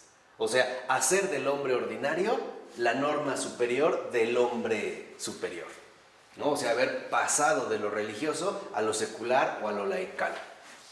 Pero para Nietzsche, lo importante aquí es que no es tanto que le interese este desprecio, digamos, de la santidad, sino que para Nietzsche lo que le interesa es volver a destacar una jerarquía en la sociedad. De tal manera que ahora el hombre verdaderamente contemplativo no necesariamente es el hombre religioso, sino el hombre pensante. O sea, Nietzsche mismo, ¿no? A tratar de restaurar estas jerarquías. Entonces, finalmente para Nietzsche lo que es importante destacar de Lutero es cómo con él se da paso finalmente a este imperialismo del individuo, al imperio del individuo, que ha llevado a transformar por completo el aspecto del mundo, al menos hasta este momento. Entonces es mucho más, por así decirlo, de fondo, lo negativo que destaca Nietzsche con respecto a Lutero que lo positivo. Lo positivo se reduce a una simple cosa, que con Lutero aparece, tal vez por primera vez, la posibilidad de que el individuo destaque por encima de todo lo demás. Que de hecho es en gran medida lo que a Nietzsche le interesa, ¿no? O lo que Nietzsche en este sentido va a perseguir. Entonces va a decir a continuación, en este sentido, fíjense, Nietzsche cita ahora el catecismo luterano. Fuera de los 10 mandamientos no hay ninguna obra que pueda agradar a Dios. Todo se va a reducir finalmente a la actividad. ¿Qué quiere decir? Al protagonismo visible, a la manera en la cual nosotros cumpliríamos con lo que ordenan justamente estos mandamientos. Y a eso se reduciría toda la actividad religiosa, cualquier obra. Un ermitaño, vida religiosa. No sirve para nada. Toda otra forma, por ejemplo, de martirio, de sacrificio, las obras de misericordia, no necesariamente, porque no estarían dictadas dentro precisamente de los mandamientos, o sea, dentro de lo único que en efecto nos exigiría en ese sentido la actividad. ¿No? Entonces, dice ahí a continuación, esta idea abre la vía a una reordenación, no solo de la estratificación social, sino también de la inteligencia de las finalidades esenciales en torno a los que se ordena una civilización. O sea, en pocas palabras, para Nietzsche, aquí ese sería lo positivo con respecto a Lutero, es que con Lutero ahora la vida contemplativa o la vida contemplativa no necesariamente tiene que ser religiosa. Si por religioso entendemos según los modelos que nos ha transmitido la Iglesia, sino que la vida contemplativa, en este sentido, la vida superior, se puede dar también bajo formas no religiosas. Y en particular, y en este sentido, bajo formas no cristianas. Por eso, para Nietzsche, ahora la actividad no es una actividad productiva. ¿Vamos? No sé si esto quedó claro, que seas de lo positivo y lo negativo con Lutero. Entonces, ahora, por eso para Nietzsche, la actividad no necesariamente se tiene que identificar con una actividad productiva o económica, sino que ahora la actividad va a ser una actividad poética, es decir, creativa. Entonces, mientras en Lutero el mundo asume el criterio de la actividad productiva, que es el protagonismo que se busca obtener, ahora Nietzsche va a proponer, oponiéndose a Lutero, una actividad creativa. ¿Y quién sería el que destacaría por encima de todos? El poeta. Vean ahí también cómo se va dando como una ordenación distinta precisamente del mundo. Dice, el verdadero poeta de la vida y su continuador es más real que la del hombre de acción, a pesar de las apariencias y de la opinión corriente. Entonces, aquí Nietzsche, por ejemplo, a esta actividad, que en último término es una actividad productiva, Nietzsche le va a oponer una actividad creativa,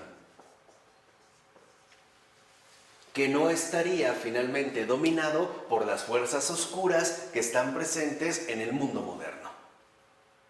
Aquí es donde entonces Nietzsche vemos cómo busca incluso sobreponerse a la actualidad de este mundo, al menos de este mundo tal y como aparece. Entonces, esta actividad que no es productiva, sino creativa, conduciría en último término a la aparición del genio creador, de aquel que es capaz finalmente de configurar un mundo nuevo. Porque para Nietzsche lo fundamental era no quedar limitado a las formas de vida inferiores que Lutero había promovido, o sea, según las formas del mundo ordinario. Entonces, aquí lo que vemos es que Nietzsche, en este sentido, empieza a tratar de configurar su postura. Una, reconoce la promoción de la vida contemplativa, de la vida superior, que se da en el cristianismo. Esta vida superior fue degradada por Lutero, de tal manera que entonces aquí destaca el santo, aquí destaca el hombre productivo, el hombre de sociedad, el que trabaja, el que tiene familia, el que es responsable, el que es religioso, el que va al acto litúrgico, el que va al templo, hasta el que es pastor, bla, bla, bla. ¿Vamos? Pero aquí Nietzsche dice, ok, yo sí acepto que hay una vida superior, pero retomo de Lutero que esta vida superior no necesariamente tiene que ser religiosa. ¿Sí vamos bien o no?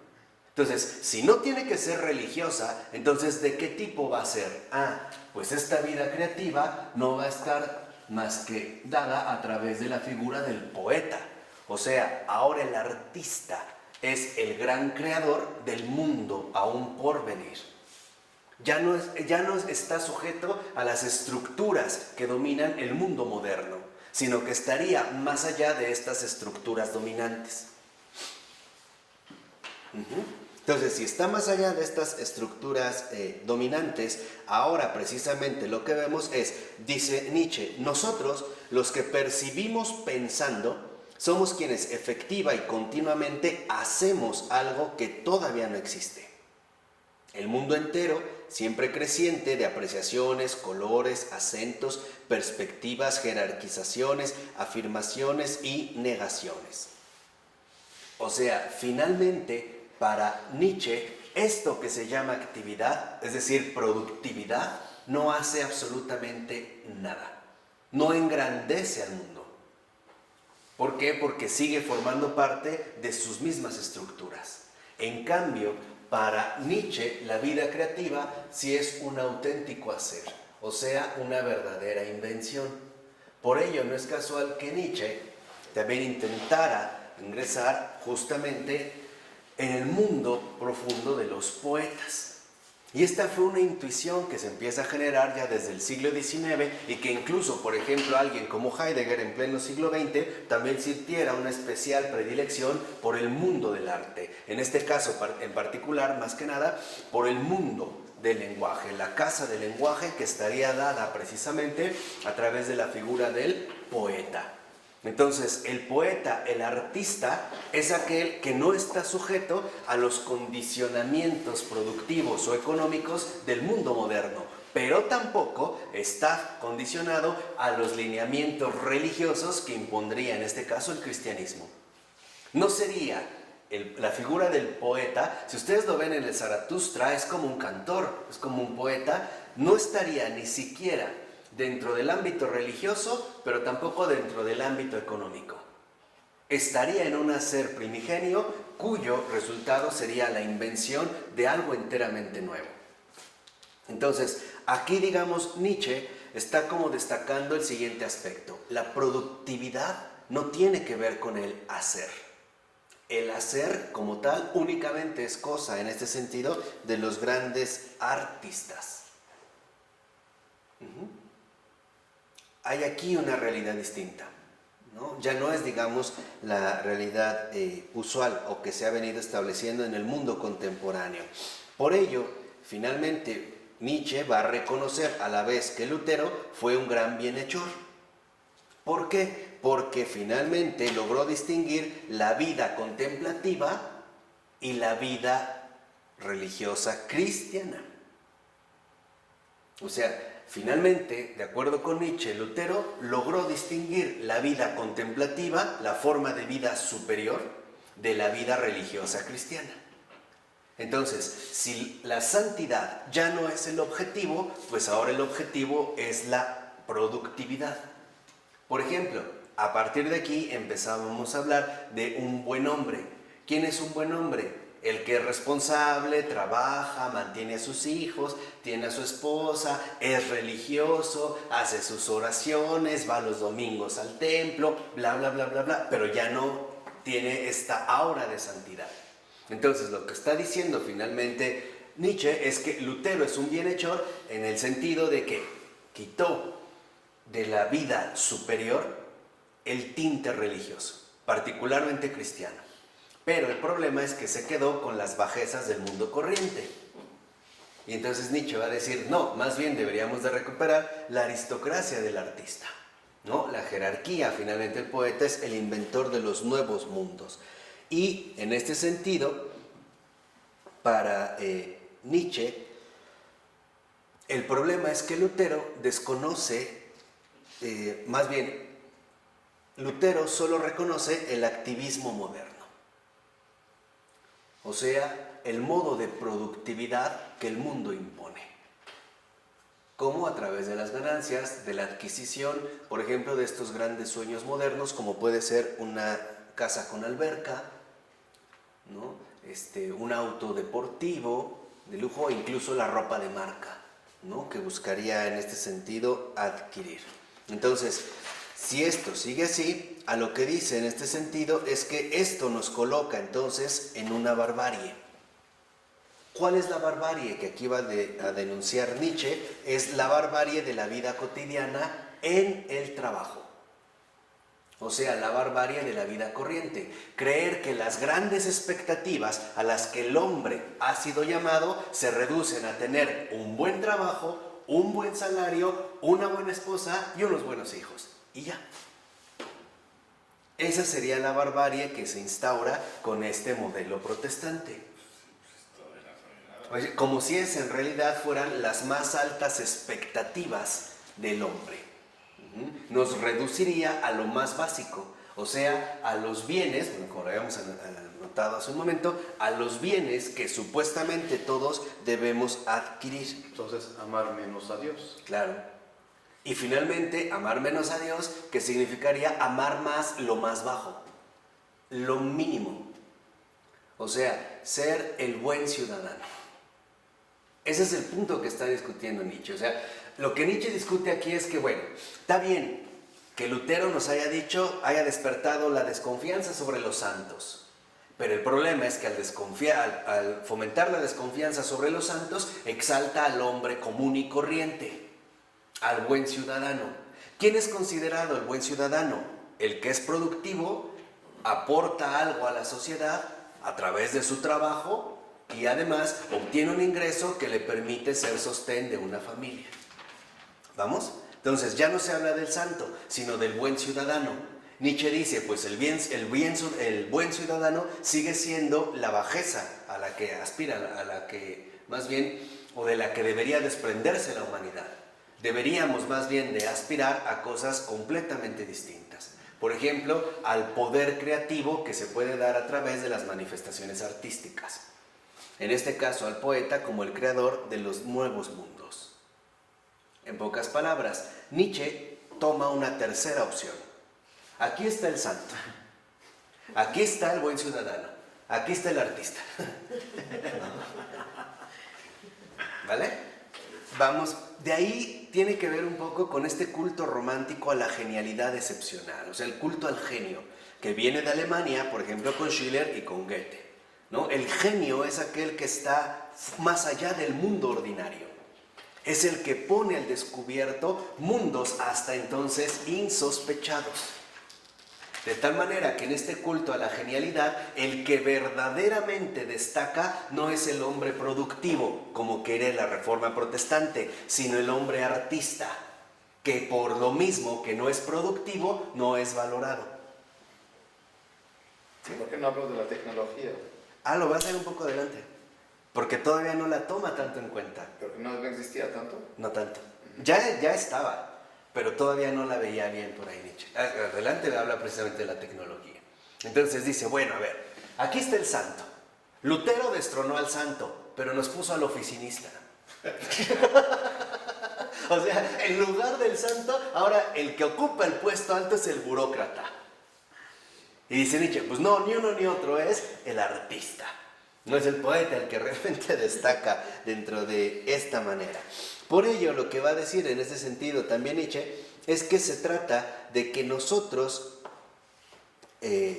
recuperemos finalmente el ocio. ¿Por qué el ocio? Porque sería finalmente la entrega total al pensar. Aquí, en estos tres modelos, aquí está la oración. Aquí, el trabajo. Y aquí, el ocio. El pensar, el ocio. O sea, la dedicación a la vida contemplativa, o sea, a la vida intelectual. ¿Vamos? Entonces, se dan, digamos, estos tres moldes y va a decir que en último término, en ese sentido, para Nietzsche, lo que no podemos es pensar bajo las presiones del trabajo. Aquí muchos filósofos o muchos colegas míos estarían encantados, ¿eh? Sí, incluso va a decir más adelante Nietzsche que el que no tiene más de 2/3 partes de su vida dedicada al ocio es un esclavo.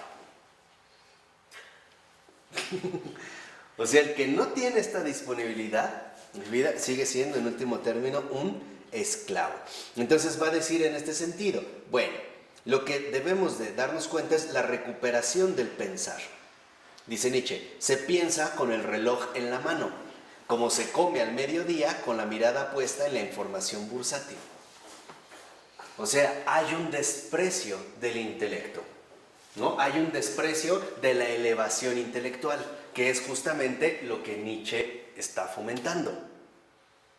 O sea, se requiere finalmente tiempo, o mejor dicho, ausencia de tiempo, para no sucumbir a las exigencias del mundo moderno. Si esto fuera, les dijera, como les dije, a lo mejor muchos colegas estarían, ¿no? Muy contentos si esta propuesta se asumiera. Porque entonces el filósofo sería el que trabajaría menos, pero ganaría más que todos. Si se hiciera esta inversión. Porque tendría que estar en ese sentido dedicado al estudio, que es finalmente lo que él considera como esta contemplación. Entonces, si esto se da así, va a decir que en último término, el hombre sigue queriendo la nada en lugar de no querer. Porque para Nietzsche, esta productividad, esta actividad productiva, de fondo no es más que nada. Por eso va a decir Nietzsche, el hombre corriente, el hombre finalmente normal, sigue queriendo la nada, en lugar de no querer. O sea, de oponerse finalmente a esta imposición. Entonces, aquí vemos un aspecto central en Nietzsche. Para Nietzsche, el no querer significa el no querer esto que se está viviendo en el mundo moderno, pero tampoco esto que nos había dado el cristianismo, sino el querer otra cosa distinta. Esa otra cosa que aún está por venir, que está en gestación, que está más allá del bien y del mal, y que en último término será resultado de la aparición del superhombre. Entonces, para Nietzsche queda claro que no hay que querer ni lo uno ni lo otro. Habría que seguir más bien este camino en este sentido particular. Por ello, lo que va a decir en este sentido es que lo que podemos finalmente reconocer es que no son para Nietzsche, de acuerdo con Nietzsche, las opciones que mejor se adaptarían a las verdaderas necesidades del hombre. Porque en último término, para Nietzsche, el hombre es voluntad de poder. Y lo importante es que el hombre pueda manifestar justamente este poder que le caracteriza y que también en este sentido lo configura. Entonces, en este último punto, por ejemplo, ¿no? Cuando habla de, hacia dónde es que se va a dirigir el progreso, por ejemplo, es significativo que Nietzsche básicamente no toma atención o no presta atención a Calvino, ¿no? O sea, como que no pasa desapercibido. E incluso nunca habla de él en sí mismo, sino algunas veces en relación con Pablo, para tratarlo de perseguidor de Dios, a causa de la defensa de la teoría de la predestinación, que condena eternamente para gloria de Dios. Entonces, finalmente lo que termina diciendo Nietzsche de Calvino es lo siguiente. La única manera que Calvino encuentra para dar gloria a Dios es hacerlo condenador eterno de los hombres. Es la única manera en la que Calvino encuentra glorificar a Dios, ¿no? Reconociéndolo como un condenador eterno de los hombres. Pero en último término, más bien parece que hiciera Calvino a Dios el espectador del pecado y del mal del hombre. Nada más. O sea, no habría en este sentido como que algo más particular. Pero eso sí, va a decir en último término Nietzsche que el protestantismo representa la etapa extrema de disgregación del cristianismo, la especie más sucia de cristianismo que existe, la más incurable, la más irrefutable, superioridad efectiva del catolicismo. Ojo. Aquí Nietzsche, a pesar de todo, sí reconoce una superioridad efectiva del catolicismo, a pesar de todo. En la 130, un poquito arriba de la mitad, dice superioridad efectiva del catolicismo. Toda la alta espiritualidad de Francia es católica por instinto. Bismarck, que era como el gran configurador del Estado alemán, significado moderno, exacto, o sea, la instauración del Segundo Reich, comprendió que ni siquiera hay un protestantismo. O sea, para Nietzsche, en último término, quedaba claro que el protestantismo representa, ¿no?, la etapa extrema de corrosión de lo cristiano. La etapa más sucia del cristianismo que existe, la más incurable, la más irrefutable. Y dice también a continuación, ahora, ¿se puede hablar entonces de progreso? Nietzsche, por ejemplo, en este sentido, reconoce que sufre, a pesar de que él rechaza el sentimiento de compasión, Nietzsche sí reconoce que sufre a propósito de Lutero. ¿Por qué? Tanta fuerza y tanta energía gastada en combates de retaguardia. ¿Qué quiere decir esto? Que en lugar de que Lutero se hubiera puesto a la vanguardia finalmente de inaugurar con Radical un nuevo mundo, no, se queda gastando su energía en la retaguardia. O sea, no finalmente dirigiéndonos a la instauración de un mundo radicalmente nuevo, sino un mundo rebajado todavía a formas de vida inferiores. Lo que dijimos, ¿no? La burocracia y estas cuestiones. Incluso va a decir que dentro de esta manera, lo que vemos es que esto que se ha llamado progreso no es más que una mera apariencia, puesto que este progreso no afecta más que a las condiciones de la existencia, pero no a la existencia misma. Y aquí es donde también Nietzsche da otra luz fundamental. Esta ausencia de autoridad, o sea, el individualismo, afecta a las condiciones de la existencia.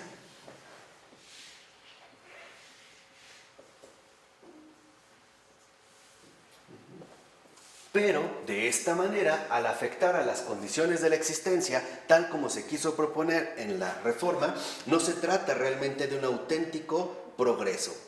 ¿Por qué? Porque en realidad este progreso conllevaría la actividad transformadora de la existencia misma. Y esto es lo que Nietzsche busca.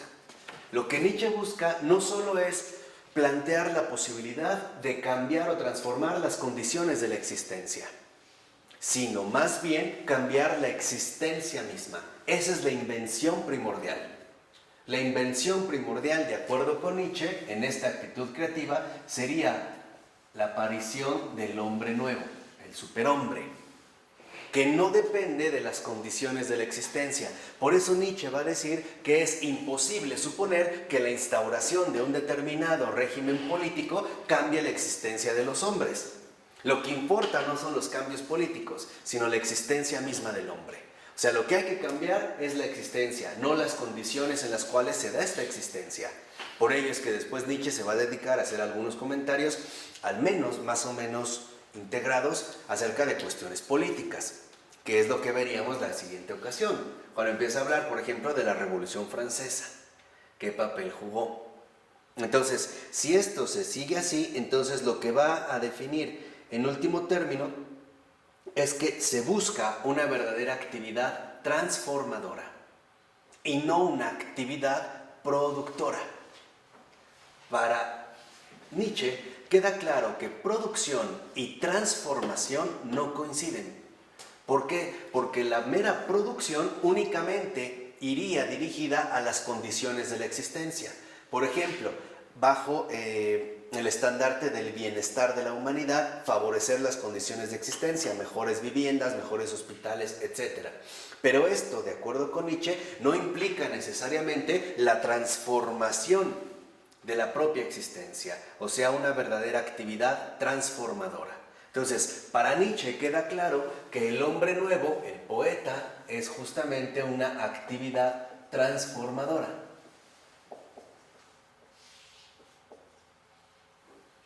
Entonces, curiosamente, nosotros ahora, así como hemos visto, ¿no? Aquí está el santo, aquí está el burócrata, acá está el artista. Ahora, de regreso, nada más para que ustedes también lo vayan teniendo en cuenta, podríamos ver cuáles son las tres categorías fundamentales de estas tres posturas. Aquí está la transformación, en Nietzsche.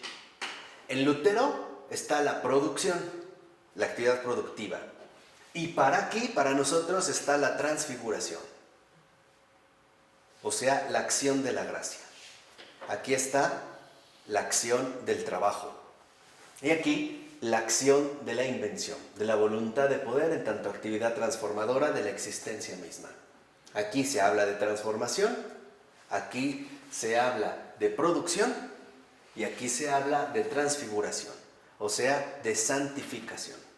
Por eso yo les decía que en realidad, nos guste o no, nosotros tenemos finalmente que responder a este aspecto protestante del cristianismo. Esto no significa entablar una mera discusión, sino poner al descubierto aquello que configuró nuestro mundo actual. Y en efecto, el que está detrás es Lutero. Ya algunos lo habían visto. El propio Hegel, cuando escribe su Historia de la Filosofía, no pone a Descartes como el fundador de la modernidad, pone a Lutero. Detecta en Lutero el padre de la modernidad. ¿Por qué? Porque la modernidad, ante todo, gira alrededor de un centro principal, la autonomía, que conlleva la ausencia de toda autoridad. Y el primero que asume esta postura, en efecto, es Lutero. Y va a servir también como guía para la configuración, tanto social como política, económica, cultural, por resumirlo en una sola palabra, del mundo que después, en este sentido, se iba a gestar. Entonces, por eso les decía que si nosotros, como lo haremos en su momento, hacemos un repaso gradual de lo que ha ocurrido desde el advenimiento de la modernidad, veremos que lo que está de fondo es el protestantismo. Es la postura protestante, de una o de otra manera. Pero está, digamos, como esta estela, ¿no? Como un barco que deja su estela atrás, ¿no? Entonces lo podemos ir siguiendo hasta llegar, digamos, al fondo mismo en el cual se ha dado esta cuestión. Entonces, la cuestión de Lutero es muchísimo más delicada porque no son cuestiones meramente teológicas las que están de por medio, sino que en efecto con Lutero se abre la posibilidad de un nuevo modo de existir. Y este nuevo modo de existir apunta a un aspecto central, a un posible modo de vivir sin Dios, pero hablando de Él. Y eso es lo peor que puede ocurrir. Vuelvo a repetir, la aparición de un mundo, la posibilidad de existir, ¿no? Con Dios, sin Dios, pero hablando de Él. Y esto es lo que conlleva a perder de vista esta experiencia viva. Porque en efecto está en el fondo mismo de aquello que atenta contra la misma santidad. Exactamente. Este es el verdadero peligro. Por eso les decía, a lo mejor en su momento dedicaremos un curso a Lutero, ¿no? Hay una buena biografía, son 2 tomos de él, pero creo que valdría la pena. Aunque el verdadero punto no esté en Lutero, sino en aquello que se destapó después a partir de Lutero. Esto es lo que hay que ir retomando. Pero en efecto, por eso les decía que ya San Juan nos había advertido, salió de entre nosotros, pero no era de los nuestros. Pero un mundo sin Dios es un mundo ilusorio. Bueno, será ilusorio, pero finalmente, ¿con qué se va a tratar de ocultar esta ilusión? Con la buena acción. La productividad social que esto genera. Bueno, el protagonismo, ¿no? Entonces, ¿cómo voy a demostrar que soy un buen cristiano? Aparentar. Claro, voy a aparentar, pero ni siquiera es una apariencia dada, ¿eh? Finalmente es un engaño muchísimo más sutil, más ingenuo y por lo tanto mucho más peligroso. Voy a tratar de demostrar mi realidad cristiana dentro de su aplicación concreta en el ámbito de lo social. Pero aquí es donde entra el verdadero peligro espiritual, si uno hace este discernimiento. ¿Qué mueve a una persona que vive sin Dios pero hablando de Él? Pues fuerzas oscuras. No tomarse en serio los sacramentos. Y todo lo que conlleva. Por ejemplo, el apego desordenado a un montón de cosas que en último término él considerará que darían testimonio de su verdadera productividad y por lo tanto de su aportación cristiana. Esto es lo que se pone en juego. ¿Qué diferencia hay entre un luterano que va a África para combatir la ébola y un santo que va a África para combatir también la ébola? Bueno, por ejemplo, si un luterano va a África para combatir a ébola? Yo creo que en primer lugar lo va a hacer como para mostrar el papel que socialmente tiene. O sea, para él se trata de un compromiso social, mostrar la bondad humana. Si en realidad un católico, un santo, va a África para combatir el ébola, no va por la enfermedad, va por los que sufren esta enfermedad. Y por lo tanto no sería tanto un reconocimiento social lo que espera, sino la manifestación concreta del amor de Dios en esos casos. Ahí es donde estaría, al alcance de la mano. Tan es así que Dios se puede tocar. Dios se puede tocar, Dios se toca, ¿no? Entonces, si esto realmente se da, lo que vemos es que hay maneras muy sutiles de intentar tergiversar lo que llamamos santidad. Por ejemplo, hoy una de las peores tentaciones que me parece que están muy presentes en nuestro mundo contemporáneo es creer que es posible vivir sin santidad, o sea, sin comunión con Dios, pero estar lleno de actividades productivas, que incluso llamaríamos buenas. En pocas palabras, hoy suponemos que podemos intercambiar o negociar nuestras buenas acciones con el bien que es Dios mismo, como si se pudiera establecer un determinado intercambio. Por ejemplo, no comulgo con Dios, pero hago muchas cosas buenas. Como si fuera posible, en este caso, sustituir la ausencia de Dios con muchas otras cosas llenas finalmente de productividad y de una actividad que en último término, y es verdad, dice Nietzsche, no sirven para nada. Por eso el Padre Pío en una ocasión dijo, así una persona haga una obra extraordinaria, si no la hizo por Cristo, no sirvió para nada. No vale absolutamente nada. No sé si esto último queda claro, porque de verdad es muy relevante, porque es la peor tentación que hoy en día estamos viviendo, y es la más sutil, y es la más venenosa de todas. Suponer en pocas palabras que no necesitamos comulgar con Dios para ser buenas personas, e incluso cristianos. Esa es la peor tentación que hoy en día estamos viviendo. Que incluso tú, hoy el mal espíritu te invita a lo siguiente. No, claro, cree en Dios, respeta a Dios, visita a Dios, pero no entres en comunión con Él. Este es el punto. O sea, no entres en comunión con Dios. Más bien, atiende tus actividades. Muéstrale tú a Dios qué bueno eres. Muéstrale que en efecto en la tierra destacas por tu generosidad, destacas por tu bondad, destacas por tus buenas obras, pero no entres en comunión con Él. En pocas palabras, hoy la tentación es muy sencillo. Confórmate con lo bueno. No quieras el bien. O al revés. No aceptes el bien. Hay muchas cosas buenas. Quédate con eso. Con eso va a ser suficiente. Y la razón es muy sencilla. Porque en efecto, esta es una trampa. Pero es una trampa sumamente atractiva para el hombre moderno. Aquí sabemos que lo que está de por medio no solo es la salvación del alma, la salvación de muchísimas almas. Aquí no. Porque aquí es un negocio de pérdidas y ganancias. ¿Estamos? Aquí no. Aquí es una cuestión radical de salvación o condenación. Aquí está todo en juego. Aquí no. Por eso hoy en día vemos cómo la postura del hombre religioso no es negar a Dios, es no tomárselo en serio. Este es el corazón de la tentación que les estoy tratando de describir. No es negar a Dios, al contrario, es hablar de Él, pero no tomárselo en serio. Para el mal espíritu, hoy la idea es muy clara. Convencernos de que Dios es un artículo de lujo. De que Dios es un lujo. Que por lo tanto podemos prescindir de Él. Cree en Dios. Visítalo, háblale. Sí, rézale, pídele, habla de Él. Pero no te entregues a Él. No vayas al bien Quédate entretenido con los bienes. Ahí están tus juguetes.